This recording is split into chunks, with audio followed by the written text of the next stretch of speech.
So on Sunday, Ed and I saw Ed. Oh, yeah. Wait, was it yesterday? Yeah. But it's not going to be. This isn't airing. Yeah. One of the comments got mad, like, "Oh, you said it's Memorial Day, but it came out 4 days later." Oh, you mean RKTSC, right? Yeah. So to not annoy that commenter, so a few days ago on Sunday, there was this was it rally or protest for the Yongyang. You know, he was the guy who was having a mental health crisis, and the Department of Health was called, and then the Department of Health called LAPD, and then LAPD broke protocol, kind of busted in or opened the door, and then Yang, I guess when he was maybe trying to close the door, but he was holding a knife, they shot him, twice in the chest and once in the stomach, something like that, and killed him. So there was like a protest and Day of Remembrance and all this. David Kim, who's running for Congress, was there. I saw Grace Yu there. Kilograms was there. Some Radio Korea reporters were there.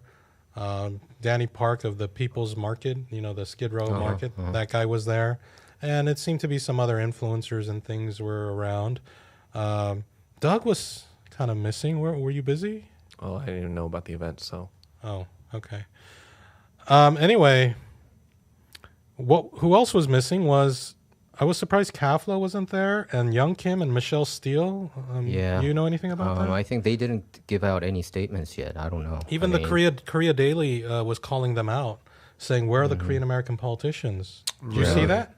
Yeah, I mean, the elected ones didn't show up. The ones who are challengers, they showed up, right? Candidates.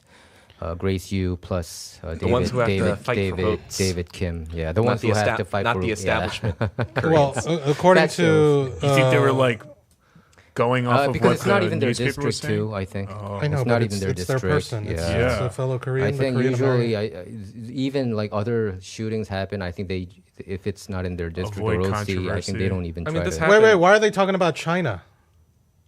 Oh, you mean, yeah, Young Kim talks about China. Michelle Steele too. They won't talk about a Korean in the same because they're SoCal? Guksanos. Because that's they would consider that a national issue, I would think, probably. All right, I get to say that since I'm Korean. Well, so according this is you know you like it. You know you like it. You're gonna use it. No. Gusano means worm, right? I don't know what Gusano means, Okay, but it's anyway. basically a derogatory term for an anti-communist from Cuba. Is it? Gusano? So I call he says them Guksanos. Yeah, okay. So He likes it. according to the Korea Daily, from their newsletter, says, unfortunately, the active participation of Korean American politicians and organizations was noticeably absent in condemning the police for Yongyang's death. Despite the presence of other ethnic social activists, major Korean organizations like KAFLA, Korean American Federation of Los Angeles, led by James On, who's a friend of ours, and the Korean American Coalition did not attend. Current Korean American politicians, including City Council member John Lee, 12th District Valley, was right? not there. Orange County Congresswoman Michelle Steele and LA County Congresswoman Young Kim. Young Kim's LA County then. They were semi. Yeah, you're right. Oh no, she's not. Young Kim is on the way east. Yeah, so they were not present. LA County, Despite organizers' requests, no representatives from the Korean Consulate General in LA were present. So they've yet to speak out. They pledged during election campaigns to protect and represent Korean interests. But why have they remained silent on the unjust killing of Yongyang by the police? Because there's no profit in campaigning for people nobody cares Because they're about. cowards, probably. And that. Do you think that's true, Michael? I Are think they cowards? They probably think so. She covers Orange County, San Bernardino, and Riverside counties. So that LA County, that info is wrong on their part. That doesn't. On their But it's article. adjacent. But anyway, I think Are they usually, Korean? Yes or no? Who they are? Those people. They are. Is not the majority of Korean Americans in this area live in Korea? Yeah, complain to her office, man. I don't know, man. What can you do if they don't want to show up? Not elect them again. So Ed, what do you think of that event for Yongyang? Like, you got there a little later. I was looking for you, and then I was only like 30 minutes late. Oh, only 30. Oh, okay, all right. So here's some Say pictures. that as if you're like, oh my god, you got to be on time. Here's some. Oh, here's David. I got a picture of David. I mean, wasn't there this other kid that got killed a few years ago by who was having a mental health crisis, like Christian Lee or something? There were more Koreans. Yeah. I don't think he was Years Korean. ago, right? Years like ago. a couple, like during the pandemic, there was this guy. He was like more of like a kid, but like he was shot by police. He was like, and he was unarmed, totally unarmed. Yeah. This was like, I think it was in Pennsylvania, actually. Yeah, I think that's right. I mean, that's kind of like part of the reason I didn't investigate this enough to come to this event. I mean, like I wasn't told by anyone to come or whatever, but I came to these things during the pandemic. Would you have gone? Kind of like, if you knew, would you have gone? It's more like what is that going to do? Like I've been to these things. I mean, you can connect with a lot of community leaders and build a coalition, maybe, as a communist. Or yell in their face directly. That's what communists are supposed to do, right? Mobilize. Because there's a lot of people that were there. You know, after trying so many times to mobilize at these events, it's just kind of like... You've tried to mobilize at events, or you mean online? Because I feel like everything you've done is digital. I mean, like I met with like people... No, not everything I do is digital. But I met with people who deal with these anti-Asian hate crimes in New York City, in San Francisco, in Los Angeles. And they are just not getting it. And so it's just kind of like... all right, I guess I have to improve my propaganda work because like the messaging is obviously not working the way it is. So yes, I do think do things outside of online stuff, contrary to your belief. I do wish that there was more people there. I don't think, I feel like the event kind of came up out of nowhere and wasn't advertised and organized as more as it could be. I did also go to the funeral that was on Thursday. And the family made this video, this memorial video, and I almost lost it. Everyone was crying. There was this one part where the dad said that he's like, I'm sorry, I think you trusted me more than I trusted you. Because, you know, the dad grew up with a son with mental health illness, and there's like a little bit of distrust in what they're capable of doing or what's going to happen, you know. And but there was like a really humanizing point to Young Yang, you know, hearing all the testimonials and stuff. And I kind of wish more of that was present at the rally. Because the rally, no offense to the people that were there speaking, but some of it just kind of felt a little self-serving, as sometimes things like these often do. You know about the musician? Yeah, you know, and some others, like people use his death as a platform for them to talk about whatever. And I think what should have happened at this rally was I think Young Yang needed to be humanized so that people don't see it as just someone who supposedly lunged at, you know, the cops with a knife, which is not true, you know. I just kind of wished it was more an actual memoriam for Young. I think the only thing from that whole event that I felt humanized him was his brother reading his prayer. Yep. Like his written prayer, like, "Dear Lord, help me become more this, and which was also translated into Korean by the other speaker. But yeah, I think I could see some of the speakers were kind of... Like, I know it's tough for them, but I feel like the mom should have spoken. I feel like the dad should have spoken. And I was really hoping when they were like opening up the mic to more people, I was really hoping like more people who knew him would speak. Because like at these events, yes, it's important to be angry at the police. Yes, it's important to talk about reform, but like that person first needs to be humanized. You know what I mean? Like we need to remember that like a person died, a person who was a son, a brother, you know, friends who like had dreams, who did this, like was... How old was he? 40. He was 40. He had just turned 40 a month before he was shot to death. The other thing is, some of those speakers...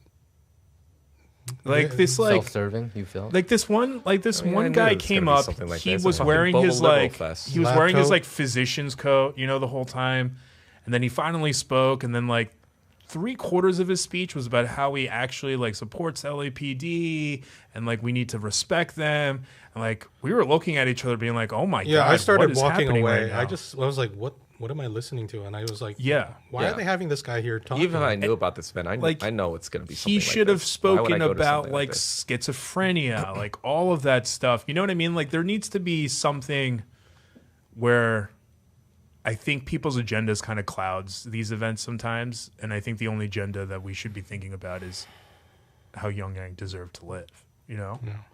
And there were speakers who were spitting some fire saying, this is what LAPD does. They fucking kill people. Yep. They get away with it. She was rushed off the stage. She was rushed off the mic. The last one? Yeah. To be given to the trumpet guy. Then there's a guy who was playing a trumpet. So he played a song. Which was great. And then, it was I recorded it, actually. It was good.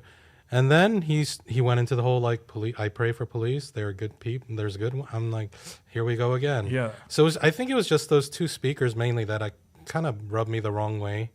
I kind of felt like, who invited them? And why are they being... But one of them was like a psychologist, and the other for the U.S. Army or something, right? Or whatever. Yeah. And then the other was like a pastor. But I think the rest of the speakers were pretty good. Like, they were really fucking going after LAPD, just fucking calling them murderers and all that. Because there was a guy who was there, Albert Corrado. His sister was working at Trader Joe's, and police came in and they were chasing somebody, and then she was just working there, and they shot her too, and she got killed. So, and then he said, LAPD was basically like, hey, we're sorry, but you got to get over it and move on, something like that. So how do you change the LAPD protocol, right? They always talk about their protocol, they kept their protocol, so that's why they don't get charged.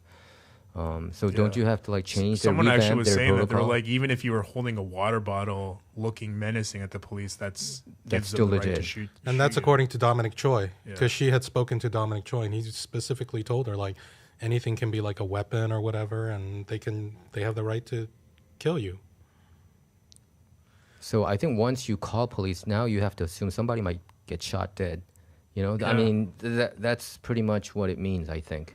So you better take, you got to kind of, when you call the cops, I think. Even in that interaction on the body cam, she's like, hey, look, if you do this, we have to do legal things, like doing trespassing and stuff. At no point was she like, hey, there's another option. We should maybe wait for someone qualified. That was the health person? That was the supervisor for the police. Oh, I see. I guess that mental health person was there, but he clearly wasn't qualified because, again, there is a program where these people are supposed to be trained to handle even violent patients. Right. We're talking about in the health department, not the LAPD, right? No. But in LA, they allocated $9 million towards this new health program. They did. But I don't know at no where point that money's were the spent. police even taught or educated or disciplined in being like, hey, look, we can go in, but there's also another resource that we can wait for where someone who's trained to handle someone suffering from a mental health crisis and could be violent, they might be better equipped to have this ended in a more non-lethal form. Because that one woman was there, the one who was talking about how she spoke to Dominic Choi. She is a trained mental health professional. And she said it herself. She said, if I was there, actually couple of the things she stated, she was like, the LAPD have my number. The mental health department also have my number to deal with Korean individuals. And she claimed that if she was there, she would have been easily been able to diffuse him with words. Because again, if you look at the footage, he wasn't encroaching on them to the point where he was violent and dangerous. He was clearly scared. He just had a knife in his hand. Yeah, but protocol-wise, when you talked about if somebody has even a water bottle, that could give them a green light. It gives them. So if you have a knife, that will definitely give them a green light. Yeah, right. So that's what I'm saying about the protocol. It's a protocol thing. I think you got to do something. Well, that's what I mean. I think even the supervisor should have been knowledgeable enough to be like, hey, look, we're not the only option you have. And I know you already called the Department of Mental Health, but there's other people who are more qualified to handle someone who's potentially violent. And I feel like that's the protocol that should be implemented in the system with the police department to be like, hey, look, it's okay for someone to be like, we're not qualified to do this. If you want us to do this, I do have to let you know we are allowed to, and we will use force if we even feel like a spider is going to land on my fucking face. Who called the police? It was the mental health. It was a mental health. Yeah, mental health. Called the mental. So the family called the mental health. They've dealt with this many times, and so they know to call the mental health department directly. Yeah. You should hear the 911 call from the mental health department. He literally very assertively says he's violent, and then verbatim, he's very violent. You said he sounded Korean, right? He sounded like he had an Asian accent. And this is even prior to knowing that he has a knife on his hand, right? Yeah, he's no, just saying that he's at violent. that time when he and the dad tried to go in. From what I understand, the dad tried to go in first because it's his house, it's his son, and the son, because he didn't recognize his parents' house, didn't recognize his parents, he just thought people were trying to intrude, so he pushed them out. And I think the mental health worker took it personally. I'm not sure. Do you think the mental health worker really fucked up then? Yeah. Seems like He's so. the one who started that whole ball and put this idea in the head because he says it. He says he's violent. He's very violent. He really should not be working in mental health. He should not be working in mental health. What a fucking asshole. And he had an accent. The fuck? Yeah, because in the the Liberty Bell. The police footage, they blur out his face, so you can't see what he looks like. What a piece of shit. Yeah, but he sounds like on the 911 call. He was the instigator. He was the instigator. I mean, but that doesn't excuse what the cops did either. You know what I mean? Because like at this No, but I before think they when went you in, say somebody's super like really violent like that, of course, if you're a cop, you would be mentally. Oh, so this might take some so action, you right? see someone with You're a knife, primed to and like you don't have the time to assess that he's like, oh, he's not lunging at me. He looks like he's. You don't have time to do that. All of a sudden, these narratives come in because you've been told that he's violent. He's very violent. So they're gonna put those two and two together, and now they have a totally different narrative than what actually played out. And like even before the cops went in, the supervisor outside the home, where the dad is standing like 5 feet away from them, or she even looks at someone, she goes, all right, who's my less lethal officer? As in like they barely game planned. Like there was no talk, at least in the footage that they released, of someone being like, hey, look, let's try to make sure you use like, like before you do any job, the team leader or whatever, you go over stuff like, hey, let's try to make sure that we're like, don't go for the gun. You know what I mean? Like the parents said they don't have a gun in the house. They don't know him to have a gun. So like we shouldn't have to use a gun. Or tasers. Right. Yeah. Let's try to use tasers. Like none of that happened. You know what I mean? I think the protesting should have even mentioned about that guy from the county department, the one who said, this is really like a dangerous situation. I think he should be called out.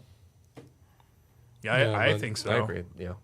I mean, even at the rally yesterday when they were like, whoever wants to talk, I was almost like, I feel like I want to say stuff, but like I don't want to put myself at the center of this, Yeah.